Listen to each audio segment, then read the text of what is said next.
And action. You want to be in your 1, 2, 3, 4. You don't want to be 6, 7, 8, 9, and somebody here is 6, 7, 8, 9. And when you realize that's where you're at, that's when game mode comes in. And there are definitely people here playing, and they're playing great.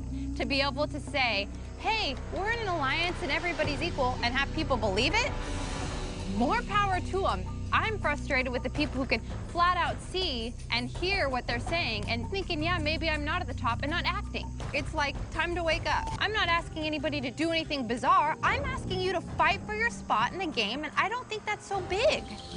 Yeah, you tell him, Ciera. In the previous video, I talked about the number 10 through number 6 biggest flips in Survivor, and now here we are getting ready to discuss what I believe to be the top 5 biggest flips in all of Survivor. Now, disclaimer, if you haven't seen part 1 of this 2-video series, I strongly recommend going back and checking out part 1 first. There's a chance one of your top 10 are on this list, just not in this part. Or don't check it out, feel free to tell me I forgot one. Either way, I'm gonna be doing something in this video for the first time ever that I've yet to do in any video in the past. This is something people have been requesting I do, so I'm gonna do it at least this one time. I'm gonna be mentioning the honorable mentions that didn't quite make it into this top 10, but I know in the back of my mind, if I don't even mention these, if I don't even tickle you with a nod, I'll never hear the end of it. Basically what I'm trying to say is, yes, I know I left out Cerie's no vote tribal in the top 10 craziest tribal councils. It wasn't a crazy tribal. The result was crazy, but anyway, where were we? This game truly is alive and moving moment by moment. You think there's something stable, and then it shifts. Oh, right. The top 5 biggest flips in all of Survivor. I'm excited. Ready for the liftoff? You bet you are. All right, it is time to vote. Number 5. So, okay, let's start off by saying this. Unlike the previous 5, number 10 through number 6, that all had a through line of flips that probably hurt the flippers game, you'll notice a complete opposite trend in this top 5. I didn't design it that way, surprisingly enough, it just sort of came out that way. The first entry on this list is a little bit too little, too late, but still, thank you for playing. It goes to Ciera Eastin from Survivor Blood vs. Water, where she flipped at the final 6 against Tyson and Jervis and Monica to join forces with Hayden and Tina Weston's daughter, Katie. This was a rather monumental flip, which to me is pretty surprising given it was 27 seasons deep into the series, and yet we'd never seen such a gasping shock and awe at the cojones Ciera displayed with this move. People have sacrificed way less to avoid rocks much earlier in the game, where there was a lot more wiggle room to maneuver moving forward. You might say this was an obvious flip to make, and to an extent I do kind of agree, almost as if Ciera was making up ground for the move she made the round before, but nonetheless, it does say something that up until this vote, we had never seen rocks drawn from a bag since season 4, 23 seasons ago. That's a long time. To have Ciera not only go up against her core alliance in Tyson and Jervis, who weren't doing that bad of a job keeping her under wraps up to this point, to instead join forces with Hayden freaking Moss in a game of pure chance, it's gutsy. Ciera, 1 and 4 over there, and you know you're number 4. You make a big move and it works out, you're a millionaire at the end of the game. And if it doesn't work out, you can be going home tonight by drawing a rock.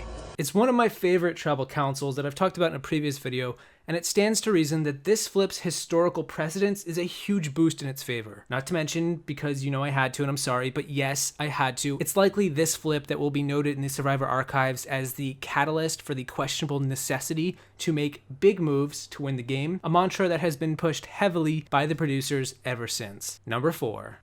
The unthinkable just happened. I hope you guys are enjoying those black bars on the sides of the screen, because they ain't going anywhere. As the 4th biggest flip in all of Survivor is none other than when Fairplay and Burton flipped on Rupert at the final 8 in Survivor Pearl Islands. Knowing that the bond between Krista, Rupert, and Sandra's pretty much puts us at 4th and 5th.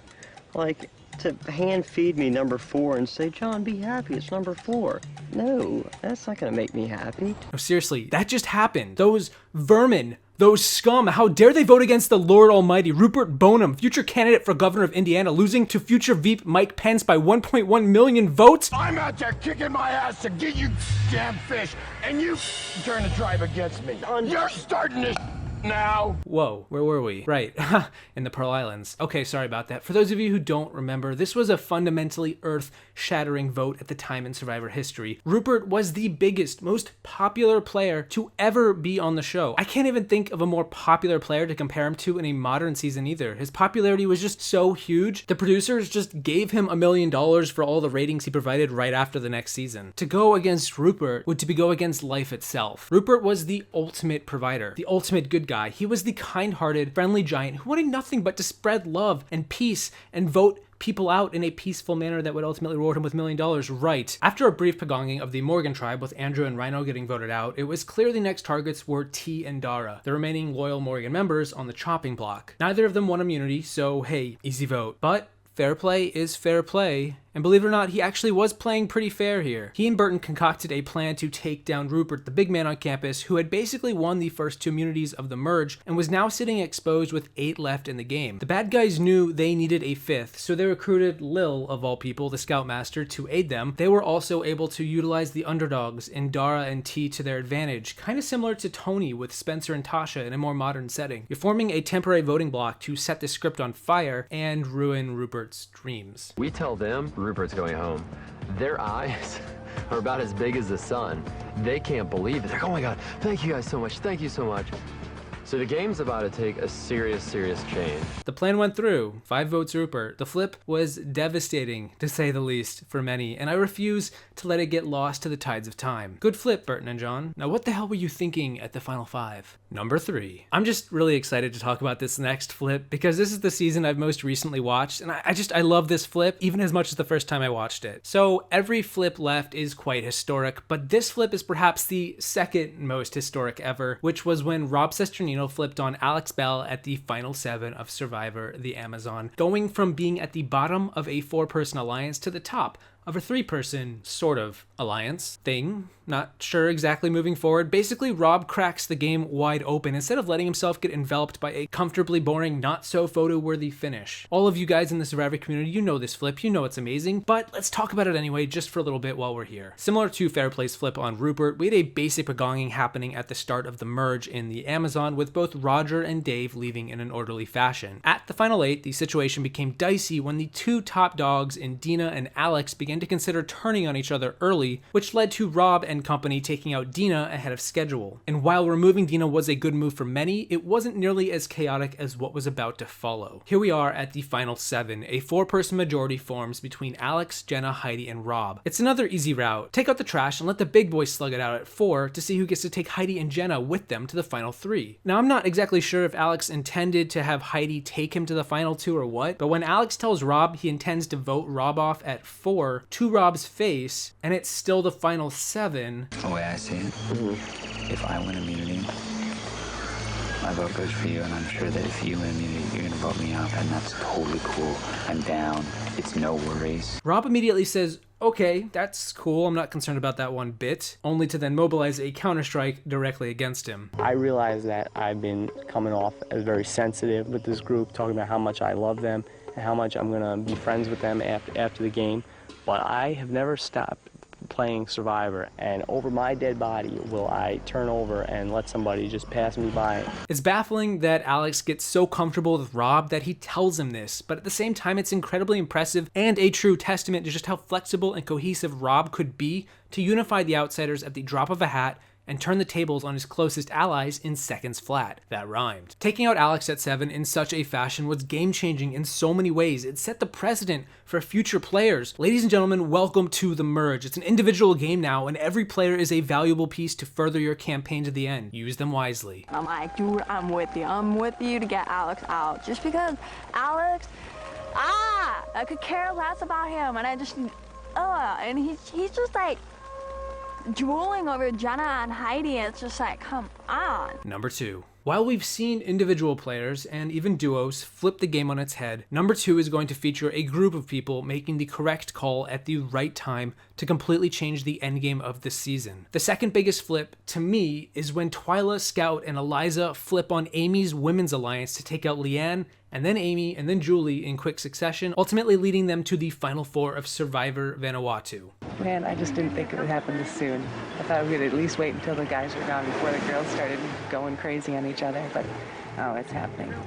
You know, if they were going to go with that plan, they should have stuck with it, because now they're screwed. We're at the final 7, and it is 6 women versus 1 man. The men have been straight pagonged, taken out. It's not even close. Rory, Sarge, Chad, they just leave right when the merge hits. Basically a revolving door. All that's left is now Chris. Good old boy Chris, just trying to make his way in this estrogen-infused world. All by himself, hanging by a thread. He sees the writings on the wall, but he can't do much about it. And that's when, all of a sudden... I don't even have to do something to change the tide of the game.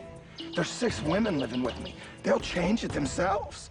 It can be set in stone who's going home. And 5 minutes later, I'm not going home and I ain't done a damn thing to change it. See, here's the thing. Scout and Twyla aren't stupid. They just aren't. They knew the writing was on the wall, particularly when earlier in the day, Leanne literally told them. Scout wanted to flip on the girls days earlier, but she couldn't find the numbers. But now she was presented with a distinct sense of urgency. Either she gets Liberty or she gets voted out. Like a chain link connected from point to point, Scout gets Twyla on board, who then gets Chris on board, who then gets Eliza on board. It's truly a spectacle when you think about it, because Eliza was somehow at the target at this vote instead of Chris. What a wacky world old school Survivor used to be. Oh wait, no, it's still pretty wacky. Eliza's reaction is priceless. Easily one of the most priceless reactions in all of Survivor. Leanne is just so blindsided. The flip gives these 4 players the opening they need to reach the final 4, which is exactly what happens, and it's very satisfying through and through, enough that I gotta give them props and a number 2 placement. Number 1. Wait, no, honorable mentions. Before we get to number 1, here are a few flips that almost made the list, but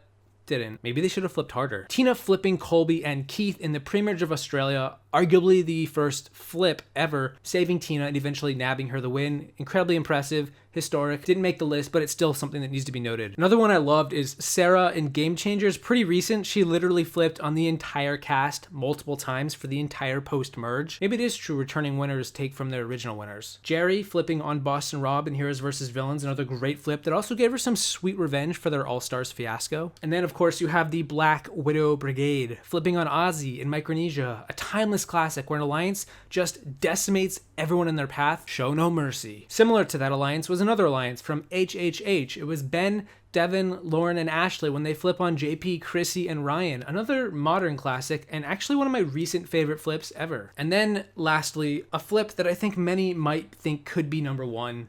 Wait for it. You guys ready? Okay. Ty flipping on Scott and Jason in Ko-Rong, not fusing his idol together, and ultimately burning Scott in the worst way possible. Such a juicy flip. I could see it being in the top 10 more than any of the other ones, but I didn't include it here. I'm not here to make good fun. I'm here to win that $1 million. So I just have to figure out what's best for me, and I have to commit to it. Because after that, there's no turning back. But now, number 1. You all know the flip. This is easily, without a shred of doubt, not even 1 iota, the biggest flip, in my opinion, in all of Survivor. It's when Paschal and Neleh flipped on John and the Row24 Alliance to take them out at the final 9, and what is historically known as the first major power flip in all of Survivor. This flip goes all the way back, way back to the 4th season of the show, Survivor Marquesas, at the final 9, when a dominant alliance of 4 held the power and were intending to be the final 4 in the end, only to find themselves up Schitt's Creek without a paddle, all thanks to their own arrogance and underestimation of their fellow tribe mates. Neleh and Paschal, I think, are really supporting my success in this game and are really rooting for me. And knowing that you can rely upon those 2 people, I mean, it's like 2 free passes. It's an amazing experience. I mean, it's actually kind of mind-blowing. Seriously, you go into a coconut chop challenge and reveal the pecking order clear as day when you don't even have the majority? Oof, that's rough. That's real rough. Funny in hindsight though, especially compared to what you might see today. So, okay, real talk. This flip isn't all that exciting in today's climate where flips are expected every single season and fans are kind of hoping for them every single episode. And while I'm not selling on this flip all that much, you kind of know what you're getting already. If you go back and you watch Marquesas, I can say that the players who made this flip possible didn't really sell it that much either. Neleh, if you're watching, I'm sorry. I know times were different then. I don't know how to play this game. I have no clue how to play it. I don't want to know how to play it.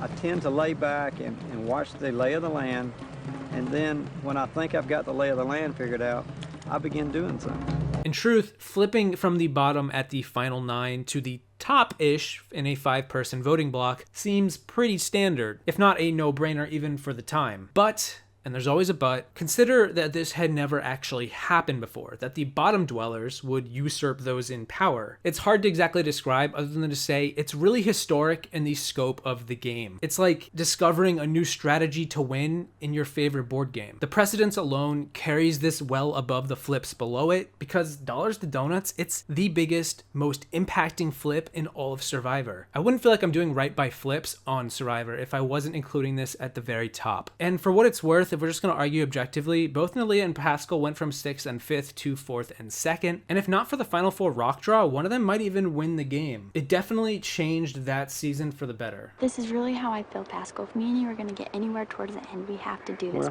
We would be fools not to. I'm not going to go out 5th or 6th. We've worked too hard. We've been here for too long, worked too hard, and I'm not going to go out like that. I've just had this feeling, you know, especially after today's immunity challenge. I saw him hack down Paschal's coconut so fast, and inside I'm just like, there's got to be something change here. Oof, okay, and that's gonna be it. That's the top 10 biggest flips in all of Survivor, all the way from number 10 to number 1, with a few honorable mentions in tow. So here we are at the very end. I want to know, what did you guys think? Do you agree with the list? Is your list any different, or is it pretty similar? If you guessed in the previous video, did you get any right? Until next time, my name is Peridiam, saying thank you for watching. Don't forget to grab your torch on the way out, and I will see you in the next video after you apologize for flipping over that table because I didn't include your favorites. Seriously. Checkmate, bruh. Thought you had me. So anytime you go to Vegas, bet on black. But we definitely gonna have chicken and waffles when this whole thing is done.